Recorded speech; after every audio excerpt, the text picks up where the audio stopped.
button of liveness here. It's soon. Yes, the big red button of liveness is on. All right, everybody. Welcome to the Real Estate Morning News Show. And I have a big party happening today. This, by the way, I am Amy Palvido. I am your host. I am the ding, ding, ding. We're here. This is I am the chairwoman of the U.S. Proptech Council, and I have our some of our university strategic partners in the house today. And we're going to talk about research and all cool things that are happening at the universities. And I have some of my other folks on the call, and I'll let them introduce themselves. And we'll start with George, since he has to go soon. All right, George, go for it. Thanks, Amy. George Birchlaw, founder of our Analytics. We are based in Dallas. We're a Proptech company that helps people own portfolios of properties understand kind of the financial metrics and data management. And I'm also the chair of the Academic Relations and Startup engagement for universities for the U.S. Proptech Council. So super excited to be that. We've kind of did some outreach to, I think, some of you people just to kind of connect, try to establish a relationship. And also kind of one thing I want to mention, we have a mega event at the Cotality facility in Irving, which is just outside of Dallas. It is on August 6th. So if any, we sent out a bunch of invitations. Hopefully you can either join in person or through live stream, but it's going to be a great event, and they have a ton of data, real estate, and I think there's going to be tons of opportunities to understand about research topics because they have a ton of data and would love to partner with universities. But again, it's going to be a geek fest. It's going to be data and craziness and more data, and it's going to be so much fun. And we're going to try and break their stuff. We're trying to break. Basically, they have so much mind-boggling data. When they go through these presentations, your jaw will drop because it is unbelievable. But, no, it's great. That's great. All right. Thanks, George, for being here. Hi, Scarlett. How are you? Hi, Amy. I'm doing great. I'm Scarlett Miller. I am the director of the Cocozziello Institute of Real Estate Innovation at Penn State University. Our institute sits at a university level, which means we're interdisciplinary. We involve multiple colleges across the university. And our goal is to solve real estate's most pressing challenges by involving an interdisciplinary approach to solving these issues. And because George didn't say it, I'll say it. He is a proud Penn State alumni. And that's how we got engaged with Amy and the Proptech Council. And I am so happy to be here and engaged with the Proptech Council. So how many times did you have to pronounce that name? Well, internally, I always say Peter and Sharon Cocozziello Peter's a proud Penn State alumni as well. Yeah. Internally, I always say people call it Coco for short, but I have had many times of pronouncing the name. So I say if you don't know how to say it, you can always spell it Coco. Awesome. That's great. Well, thanks for being here. Hey, Guillermo. How are you, buddy? Hey, good to see everybody here. My name is Guillermo Salazar. I'm the CEO at IRCX. We're AI telemaintenance software for real estate, helping you out save with windshield time and speeding up estimates for returns and those sort of things. My academic background is limited. I was on the board at my business school for 9 years. I was on the the Dean Accreditation Selection Committee and on the ASBC Accreditation Committee. So while the research part I'm not a part of, I understand the impacts on the university operations and why it's important. So that's the best I can offer right now, and then maybe some random opinions. Yeah, it's so limited, Guillermo. So yeah, University of Calgary, right? That's where. Yeah, it's University of Calgary here in Alberta. We're international. Hey, Deanie, how are you, buddy? I'm good. I'm Deanie Taylor, CEO at Landmark Healthcare Facilities. We develop outpatient medical buildings all over the country. So my university affiliation is I'm on the board of the real estate program at Mitch Daniels School of Business at Purdue University, and a frequent guest on here with Amy. You are, and that's how we met. So Deanie and I met because we went to the first real estate alumni advisory committee meeting at Purdue, and that's how we met. It was awesome, and we've been fast friends ever since. Deanie and I have been fast friends. It's been awesome. It's been great. Thanks for being here. Hey, Jim, how are you? Hey, good. How are you? I'm Thanks good. for letting me be on here. So I'm Jim Spaeth. I am a professor of the practice at UNC Kenan-Flagler Business School and a director in our Wood Center for Real Estate Studies. So we've been involved with Amy in this group for a number of months now. We've had kind of an organic bubbling up of our students, essentially demanding visibility into kind of Proptech and all things and how technology is influencing the built environment generally. So we've been happy to accommodate those demands and try to get ahead of it to an extent. And of course, this group is way out in front. So we're happy to be involved. Thanks for having me today. Sure. And then Andy's the only one who was prepared enough to put the logo in his back. He's a marketer. He's a marketer. Yeah. All right. Hey, Andy, how are you? Good morning, Amy. Great to be here and to join everyone. I have so much respect for the team that's on the screen here today. I can't tell you enough. Deanie's been hiring our students. I've learned so much from him. Scarlett and I have a lot in common. Really enjoy getting to know her. And George and Guillermo, it's wonderful to meet you both. Andy Hunt, I'm the executive director for the Beath Institute for Real Estate Leadership here at Marquette University. Much like Scarlett, we are an interdisciplinary institute at the university level, which means I support the areas of the colleges of business and engineering and law. And as it relates to today, I'm one of the co-leads for our AI and real estate lab, where we're trying to decipher more about where our industry is headed and what we need to know in this space. So really a pleasure to be able to join today, Amy, and thanks for all the leadership that you bring to Proptech.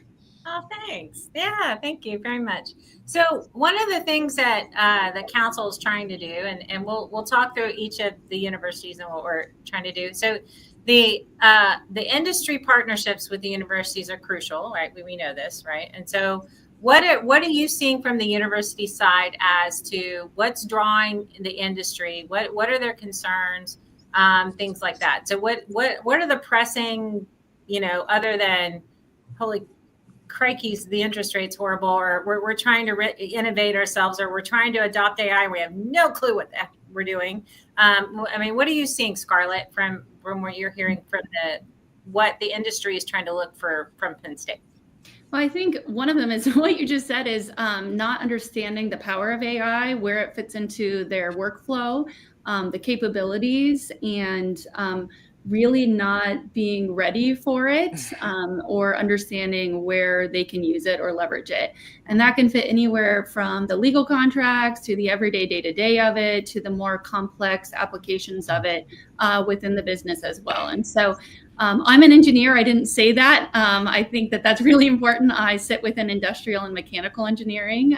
So we can use that within AI and robotics within the field, but it can also go in within the legal contracts to business applications. And so I think one of the things is an awareness of how that fits within it, but then also the application. So what we're trying to do is we're trying to start early. So we are launching a Nittany AI challenge within our students. So we're bringing in business professionals from the field in September of this year within the university, where we're actually bringing them in to say like, hey, here's some of the challenges we're having. And our students are actually going to pitch some ideas and actually launch kind of new businesses around like what could AI look like to kind of solve some of those challenges and hopefully create some ideas of what that might look like. But I think adoption is a big challenge. Like, how does that actually fit into the workflow, and how can we actually leverage and utilize that? And so one of the other ways we're trying to do that as well is try to foster relationships through what we're calling faculty roundtables. And so we're trying to pull these around larger football games. George knows we have a huge football culture here at Penn State. Unfortunately, last year we made it to the national championship, but didn't close that deal at the end of the season. But trying to bring alumni together with some of our faculty to understand like where is the field going.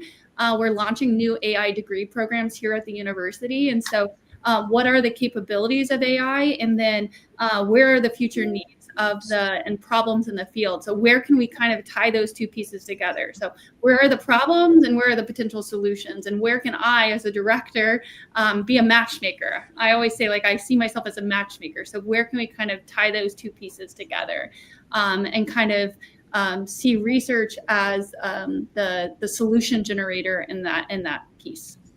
Awesome. Amy, can I interrupt a minute? Yes. You know, if she's going to bring up football, we got to I talk about Purdue basketball. Basketball. I was going to say, Dee Dee, we're going to beat the national championship next year. Yeah, you'll need to come to Indianapolis and watch us play in the Final Four. Come on. Yeah, exactly. All right, I'm I sorry. add that I went to the University of Florida, so I will take number one standing in basketball. Well, 6 weeks away. 6 weeks away. 6 weeks away. All right, I'm sorry to interrupt. No, it's all good. It's all good. So, Deanie, you're active at the Purdue campus. You go to there. You speak a lot. What are you seeing from on the Purdue side? I mean, they just started their real estate program, right? So it's in its infancy. What are you seeing? You know, I don't.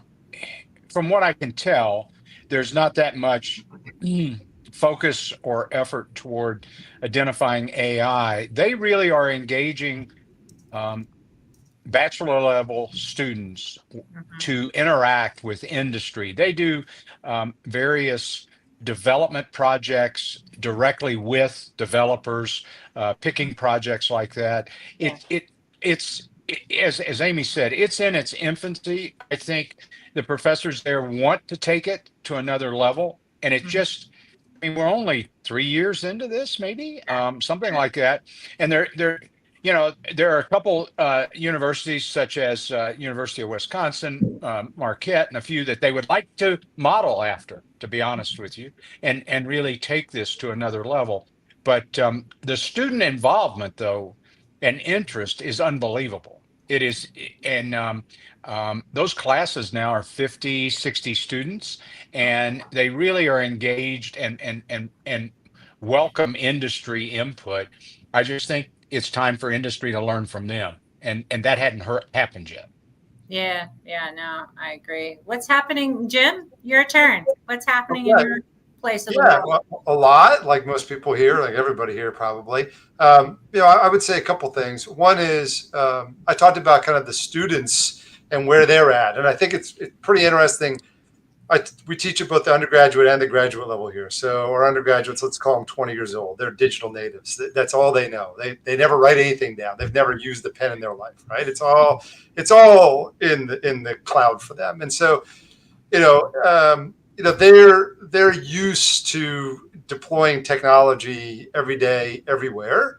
And we're teaching them a discipline that I would say has been, let's be honest, a little resistant to using technology. I mean, real estate is an old school type of environment, and the processes that we've used to build real estate are arcane. The processes we use to invest in them are probably even more arcane.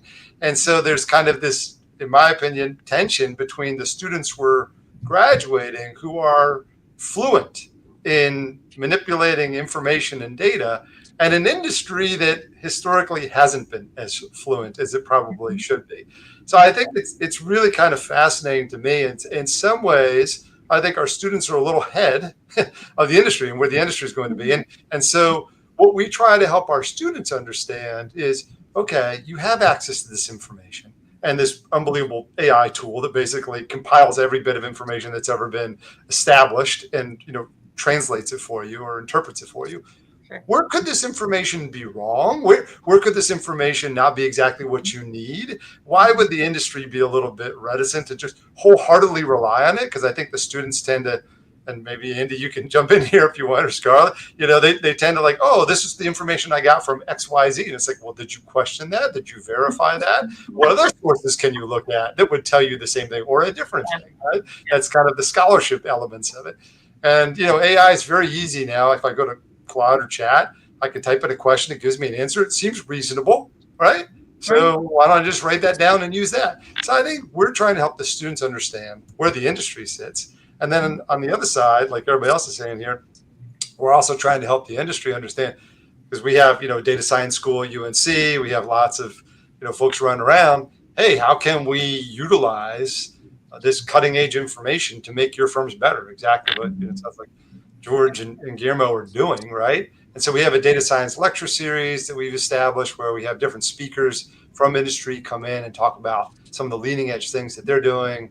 we established a set of lectures from, we have a chief technologist, a chief data scientist from one of the large real estate investors that come into our classroom, do a case study with the students. So we're trying to give the students that view, but then I think we're also trying to give industry the view of where the students are at. And it's, it's all formative. Nothing of this is set in stone. I think that's why it's so exciting, is that there's no textbooks. I mean, Andy, you're teaching the class. There's no textbook you can look at. We can't put a set of slides up there. It's all being done in real time.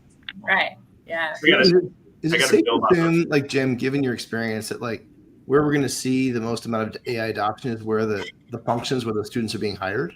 It's just because they're bringing that enthusiasm around it?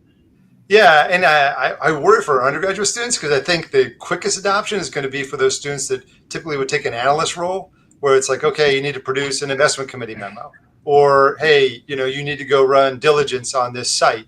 And that's where the technology is really powerful right now, right? Because before, a student would have to go to find 20 different websites or go talk to somebody in the county and figure something out. And now with AI, I mean, you have to vet it, but it's almost instantaneous. So I think, Guillermo, like, the question's going to be some of those first year kind of introductory level jobs. How reliable is that for placement? Or do we need to be coaching the students up to a higher standard now? Or maybe it's they're the manager of the AI. So not just that they need to understand the real estate aspects of it, but now they need to understand the technology aspects of it, because they're going to be asked essentially to be, hey, this week you got this information from this tool. How much can we rely on this to make a business decision? Or do we need to get other information on top of it? Yeah, so true, so true. Andy? I mean, Jim, thinking critically, there's nothing more important that we as universities can do than to teach our students, how to think critically. But I have to expand upon something that Jim said that I've been thinking about a lot lately. You've heard of the term digital nomad and digital native. I think that we are in an age of AI nomads and AI natives. And probably all of us are AI nomads, and all the students that are coming through our universities right now are becoming AI natives. And maybe they're even too much on the front end of that, because what we're finding is that not all students are created equal in terms of how comfortable they feel with AI or how well they know how to fully utilize it. Mm-hmm. And that kind of feels like a space where a lot of us have questions to answer in terms of what's our role as a university for teaching these students how to use these tools. I found when I gave an AI-based assignment this spring, I was quick to, since I was piloting it, ask for feedback. What did you think about this assignment? What surprised you? And 95% of the students were shocked that a professor would ask them to actually use AI in the classroom. There's still this kind of barrier they have to overcome of, it's not cheating.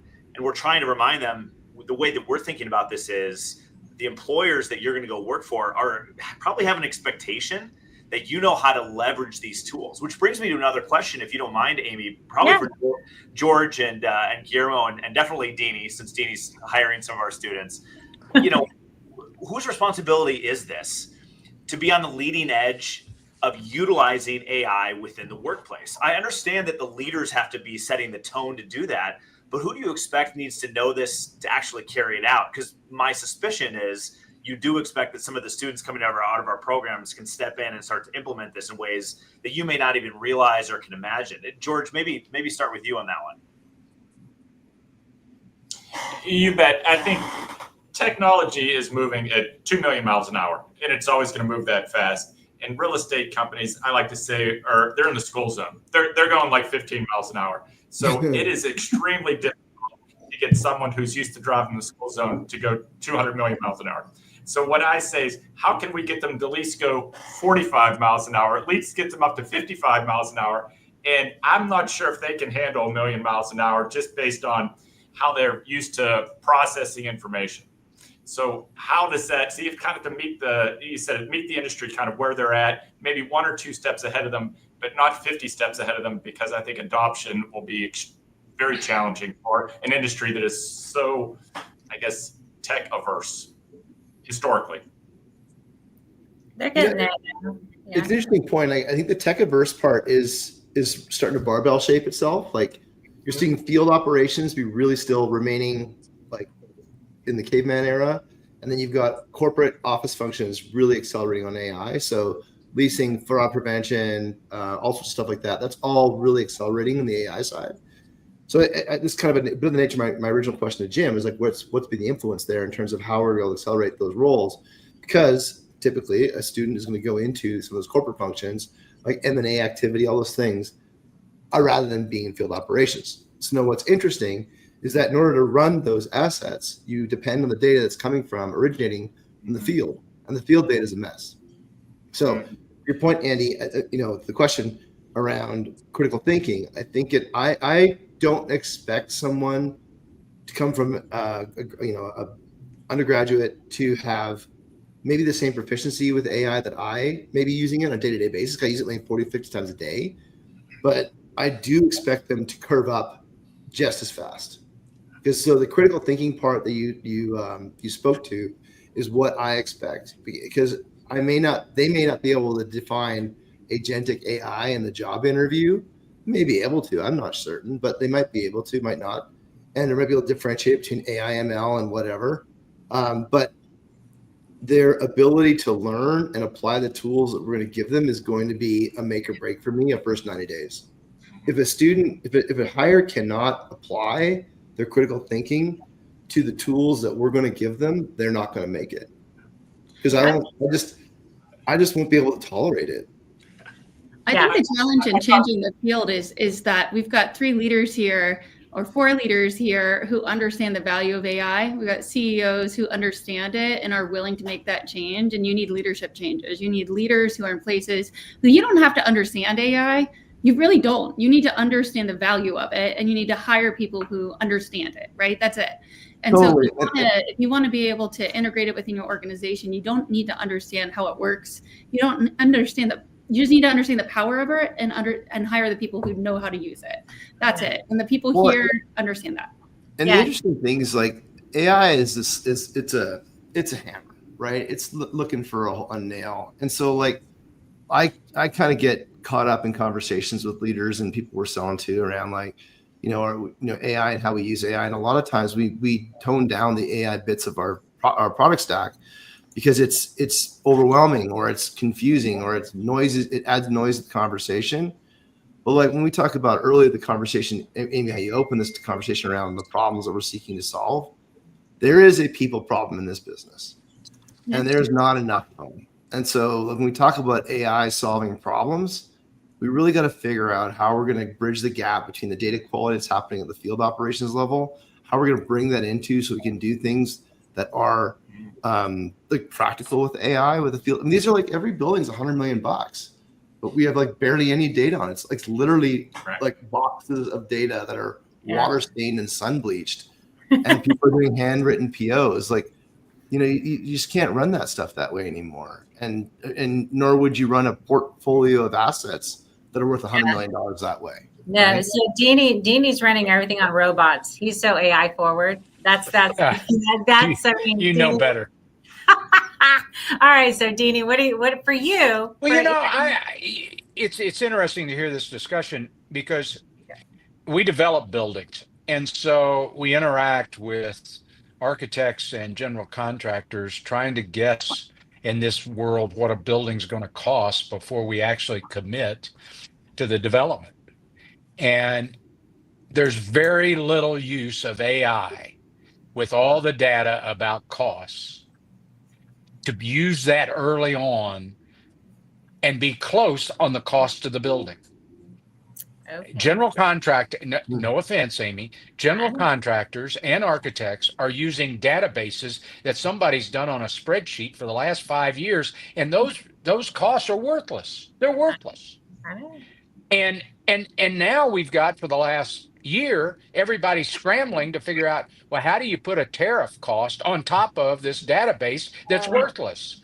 And so, but I've got to commit to a lease and a rate to get a deal. Mm-hmm. And if I'm wrong, I lose a lot of money. Yeah. And I'm not going to lose a lot of money. So I will tell you, there's a void there. Yeah, there is. I think it's a data void, though. It's not an AI void. It's we need better data sources, right? But you got the data every time a building's built. somebody needs to incorporate that Yeah. and make it the AI tool useful for us to estimate the next building. Yeah, for sure. Yeah. George, you act like you know what I'm talking about. Well, he was at Forest City. He was a developer for a long time. I know. I think for a young person who really wants to get in the real estate business and be in the real estate business for the rest of their career, forget AI. Go work for a property management company. Go work for a developer. Go do that, and then basically tour people around and see what creates the lease, what generates the lease. Go work for a developer. Sit in those design meetings with the contractor. He's giving you SD estimates, and you're going through the drawing process and really understand the business. You can pick up AI 5 years later, and it's probably going to evolve and it's going to be different. But if you really want to understand the business, leave technology going 1,000,000 miles an hour and go work for Bob and Tom Property Management.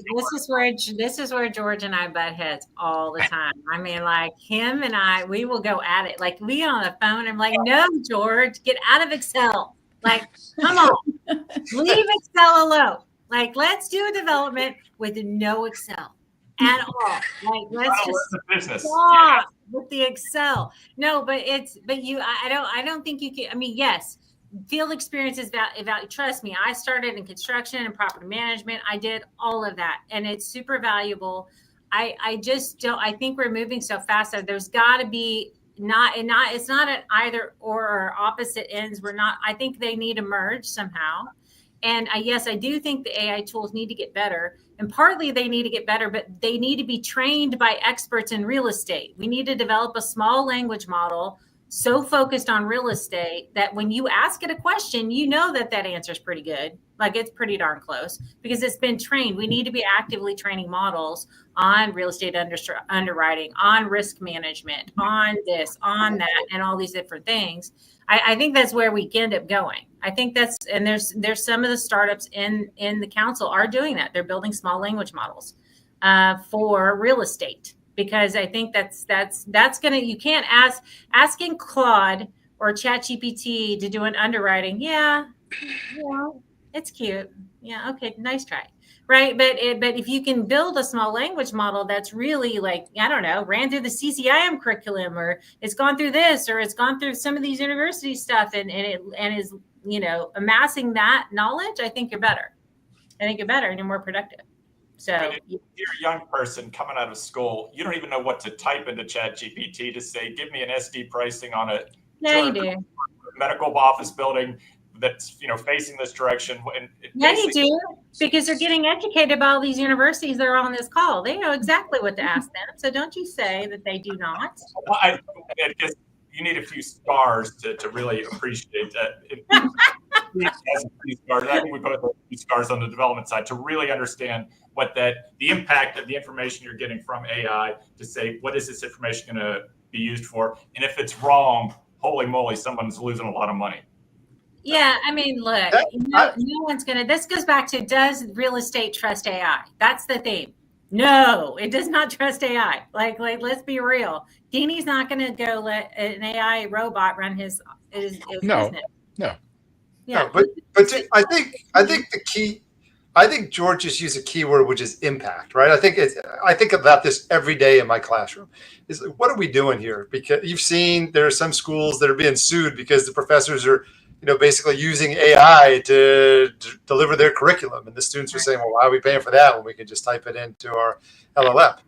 So what are we doing? And I think what we're doing is we're really trying to help them understand real estate dynamics. Okay, and I teach a development class. So what are the key elements of the development process that you've got to hone in on? You've got to get right, because there's too much risk, right? That if you get it wrong, you lose a ton of money, either yours or somebody else's, right? And so in low impact situations, it's pretty easy to deploy AI. I want to go get a list of potential tenants for a retail center that I want to do. Great. I can run that through AI. They can say, well, here's 5 or 6 tenants that aren't there currently that seem to have the demographic profile that you're looking for. Fantastic. And I can send my leasing team out there and talk to them, right? That's low impact.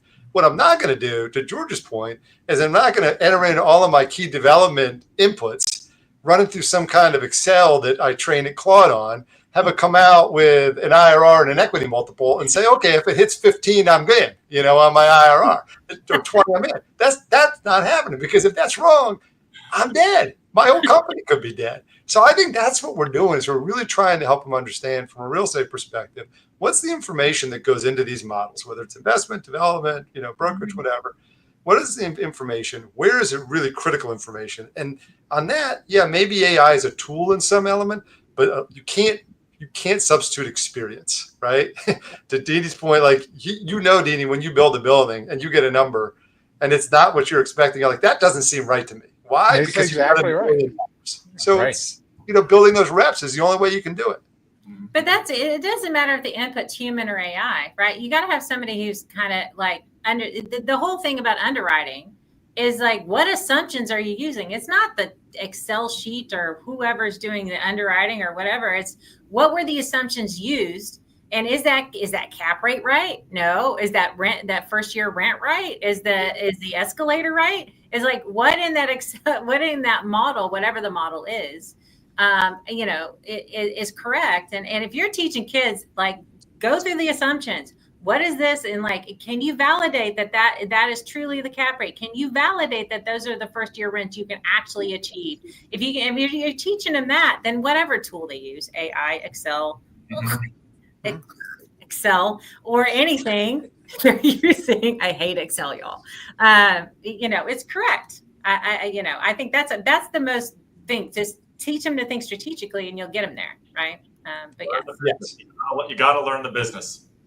yeah. Oh yeah. Yeah, you do.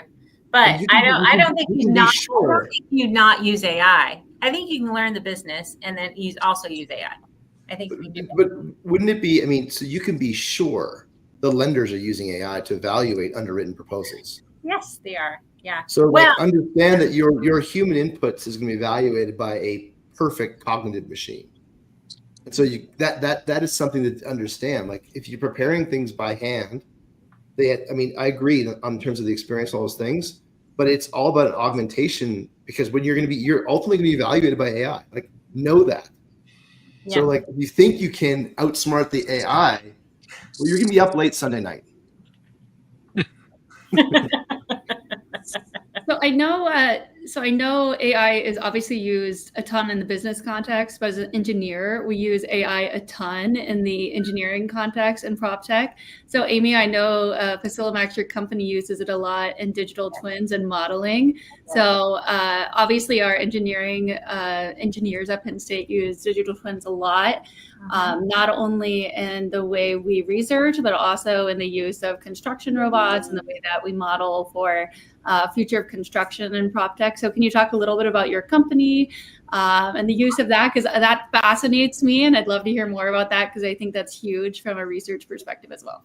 Yeah, no, so using the use of digital twins, and it's going to become probably pervasive in the world. Like, in the future world, you're going to have a digital twin of yourself. You're going to have a digital twin of your car. You're going to have a digital twin of the city. You're going to have a digital twin here, there, everywhere, a digital twin. And partly what we're concentrated on the building space is just early days, right? So it's can we replicate what's happening in the physical environment in a virtual environment to a true form? Like, and by doing that, you can do simulations inside of those twins, right? So if you can't simulate it in the physical environment, you sure as hell can do it in a virtual environment. So that's what we're focused on. And so it's by, simulating, modifications or changes, or what if we did this, or what if we did that? So automakers do this every day. Before they build a car, they build a 3D model, and then they twist it and they tweak it, and they do this and they do that and they do it before they even decide what materials they're going to buy. So why can't we do the same thing with buildings? Why can't we do the same thing with property? Why can't we do the same things with whatever? And like in modifications but using, and it's not just a BIM. Everybody thinks a digital twin is a BIM. No, a BIM is a static picture of what you built. And they are doing a little, Autodesk is getting groovy where they're doing a little, but they're nowhere near digital twin side, where you could actually use AI to predict failures, for it to kind of look in the future and actually kind of really give you useful information. But baby steps.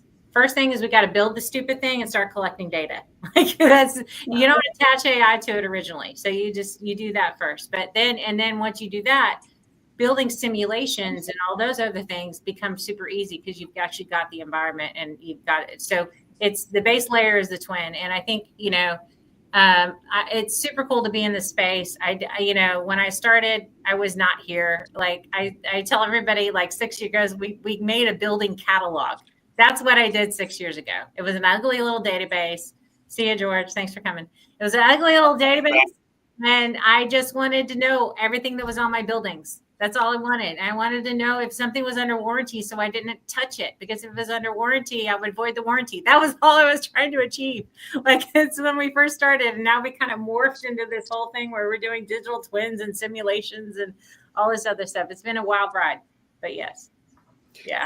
And digital twins, I think when I started at Penn State almost 15 years ago, we started with the large 3D screens in architectural engineering with a huge 3D projection screens. And I think that they've just changed so much over time. Yeah. But I think also their use cases and what they can be used for. Yeah. But I think the computing power that they required, and as well as just the amount of time that they can be created, I think AI is huge in that space and what they can be used for. But as an industrial engineer, so I told you that's my upbringing, that's my academic home. Yeah. I immediately go to simulation modeling and how that can be used. And Deanie, I hate to bring up football again, but I'm gonna do Come it. on! So I was thinking, we're currently going through a huge stadium renovation, and last fall, there was a huge thing on campus where there was politicians that were potentially coming to campus, and there was this huge queuing theory issue that was going to happen because there was this huge security issue. They were going to amp up security at the stadium, and it was like 2 days before. It was like they found out that this was potentially going to happen, and it was the huge whiteout game on campus, and so they were going to ramp up security, and they're like, how is everyone going to get on stadium on time, and all the students going to go through this new stadium? And so a digital twin of the building allows for all of these simulation models to be run. Like, you can say, like, if we have to ramp up security and we start at this time and we let these people in at this time, and you can literally run it through this and look at the inside of the stadium and run all of these models and queuing theory and all of these things. And that's just one example. If you have these advanced models of these updated simulations that you can run. And so just the ability to make these new building models like through these digital twins and AI is so huge. And not just that, but when renovations happen, like, we get these new renderings of the buildings and the drone footage and all of these things. We have all of this new data that we're being able to capture. And so to be able to build these digital twins and utilize this technology to build these new models is so useful and so powerful. And I don't think we are able to utilize it to its full power yet. And there's so much potential. But Andy, you talk about legal, right? This also makes me think of all of the legal implications as well, the system vulnerabilities and securities that go with that too, because that also, there's system vulnerabilities that happen as well. So just want to bring up, because you said engineering, legal, business, there's also those aspects that feed into that too. There's always the legal, right? The lawyers make sure that they have a space, no matter what it is. AI is no different in the Proptech space. What both blows me away and troubles me is, what do we need to do as an industry to get more people understanding the power of Proptech and AI? As we noted, we are very much in the walking stage in our industry, and maybe less than that. I think about that a lot as it relates to our role as universities and what our responsibility is. It's kind of where my question came out the other day. What I've noticed is that, though, there's a real interest by the students to engage more. I think that finding ways to get them to step out into integrating this any way that they can is interesting. There was one of our colleagues at Columbia puts on an annual AI and real estate kind of conversation 2-day event. We had 2 students that went to that, and they came back just on fire for learning more about AI and integrating it. But I also think that this kind of deserves a different moment for us in a university setting, one in which we need to be more comfortable with being uncomfortable, understanding that honestly, the people that are trying to teach us stuff don't know very much, or maybe know less than some of the students that are doing it. I know for a fact we have students who are bringing projects to me and things that they've worked on that are beyond what I knew was possible from an AI standpoint. Wow. So it makes me wonder, how do you make sure that those students are in a position to continue to learn, while also, not kind of failing them in terms of holding them back? And I think the same within companies. Deanie, I have to ask you, when you think about Landmark growing in the future, how do you think about who is carrying out that growth as it relates to AI and as it relates to some of these technologies? Well, to be honest, I think about just getting the projects, and and it comes later, all that thinking, and it's unfortunate, to be honest.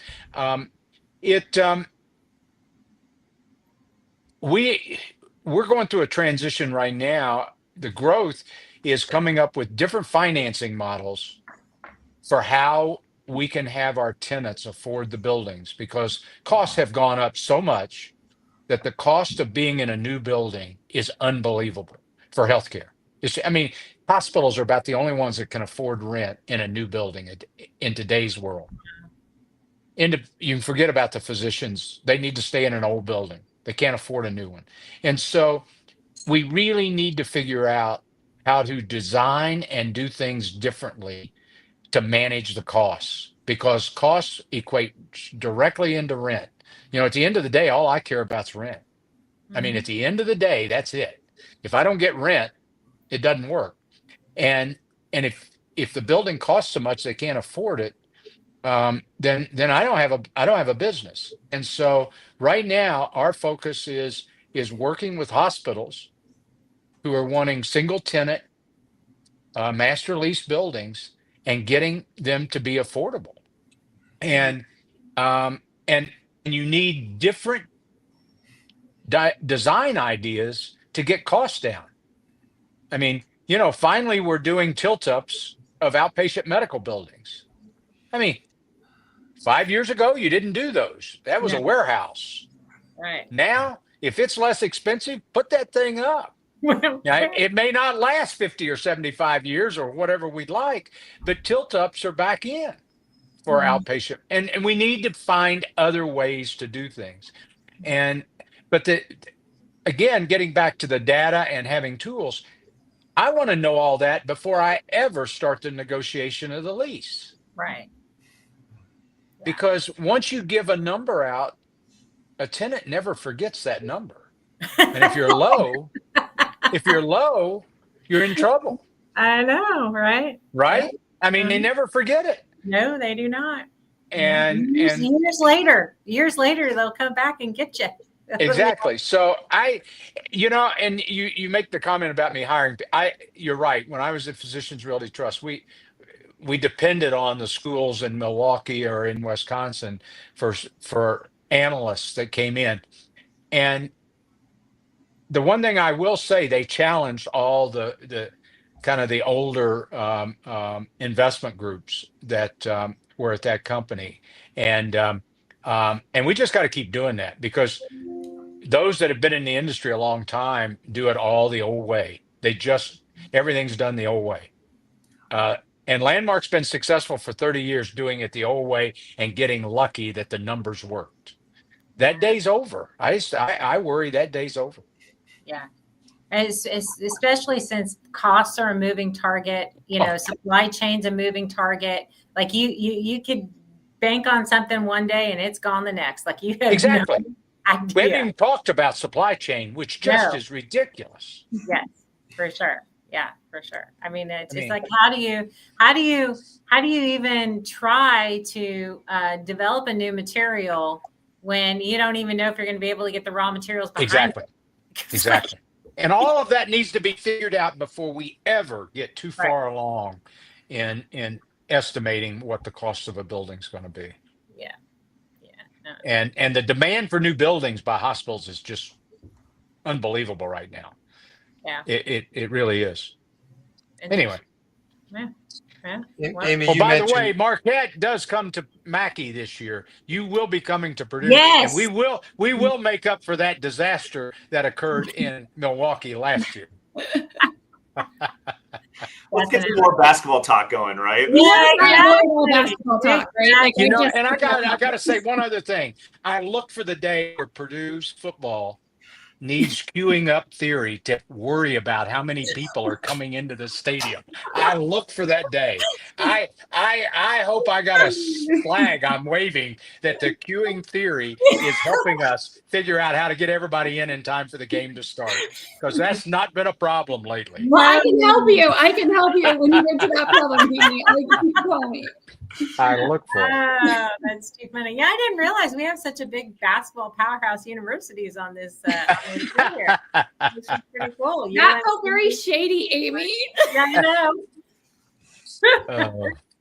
No, that's very awesome. No, that's great. So you were going to say, Jim? I'm sorry. Well, I was just going to say, following up on Deanie's comments. I mean, you mentioned housing affordability earlier in the conversation, and the same dynamics are at play there, which is it's extraordinarily difficult to build new housing that's affordable at any kind of 80% or below AMI, and so we've spent a lot of time looking at design processes, construction methodologies, in addition to financing models that would allow you to try to deliver a lower cost product to the marketplace, because we're big believers that if you don't have more supply, you're never going to fix this issue. And it's such a massive issue here in the States. It's a global problem. But I do think that's where some of the technological innovations are really going to be meaningful. If we can build stuff faster, if we can build it cheaper, if we can build it more efficiently, then we can reduce cost. And at the end of the day, we have to reduce costs in some form. Yeah, I think that's where prefab construction is really coming in again. And there's also a new technology, a new startup company out of Penn State. It's called XHAB 3D. It's concrete printed 3D housing solutions. And it's also cool because it can go into environments where a lot of places can't. So when you're looking at extreme environments, it's like a robot that prints. So it's really cool in that way. And so it can do a lot of places that you can't get to. But you're right. It's especially State College. It needs affordable housing. A lot of the people around campus, students, staff members, they have to live outside of town because there's not affordable housing around here. And you go into cities, same problem. So their need is there, but the opportunities for developers, there's just not the motivation to do it. Yeah. Financial motivation to do it. There's a new startup that's joined the council, and we're going to probably highlight them at South by Southwest. So I got to plug our event. Y'all should all come to South by Southwest, March 13th. We're going to be hosting it at the University of Texas because they have graciously agreed for us to be there. But it's very called Volkstruck, and basically they do steel framing is not new, but they do it's like a stronger gauge steel that's fairly light, and they'll send you a kit for your house, and you can basically get like a 1,200 square foot house can be framed in a day. And then they can build an entire house in about 4 months, and they can do it at about $180 a square foot. So if you're doing something like that, that's like a sub 200K house, and you can just build tons of that. And so what we're trying to support at the council is just what they call it NOAA, but it's naturally occurring affordable housing. I don't want government subsidies. I don't want to do blah, blah. I just want to figure out a way to solve it to where it can just naturally occur. Like it's a supply issue. It's a supply chain issue. It's what can we use in technology to solve this problem, right? And how can we do it? Is it materials? What it is? But it's a pretty cool startup, and they've done probably 1,000 units already. That they built, which is pretty cool. Awesome. Yeah. That's awesome. So we'd love to have them. We're going to have to highlight them at South by, so we'll probably do that. But look at that. Can you imagine? We're almost at the end of our hour. Look at that. It's just like a fun conversation. Y'all weren't sure what you were walking into when you got on the show. No.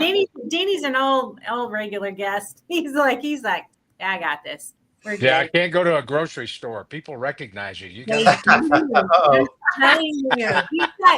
Deanie has fans. It's so funny. I was just like, yeah. Come on my show. Guess what happens? You become famous. What happens? Awesome. Well, all right, we're going to round out the hour. So why don't you, we'll do outros. So Scarlett, if somebody would like to get a hold of you to talk about Penn State football or anything, how could they do that? Yeah, please reach out to us. It's just cocozielo at .psu.edu or cocozielo at psu.edu, or follow us on LinkedIn. Yeah, it's great. Andy? Same, marquette.edu/Veith. You can just Google us. We come up pretty easily. We're pretty easy to find, aren't we? Yeah, hopefully. You would think so. And Deanie? Landmarkleadership.com. Just Landmark go there and you got it made. Yeah, exactly. For sure. And Jim? Yeah, we're at realestate.unc.edu. So real simple. And that gets you everything you need. And I will also add, we've got this new coach, this guy, Bill Belichick. Oh, So, no. Yeah. So we're hoping to see Penn State in the national championship here in the next couple of years. Okay, bring it on, Jim. He said it's pretty good. So we'll see. Now, if he brings Tom Brady with him, now you might have a chance. No. Well, we have Jordan Hudson to start, so we'll see who that gets us. Yeah. Man. Everyone All is right. required What to was say those that? two names What was whenever that you do. contract amount? Like, what was that? No, I'm just kidding. I don't think the university wants me to talk about that. Well, that is super great. And Deanie, did we get everybody? We got everybody. Yeah, we got it. Got everybody. I was talking football and it went away. All right. Thank you guys so much for Thank coming. you. Thanks. We will see y'all Bye. next week. Good to Bye. see everybody. Take care.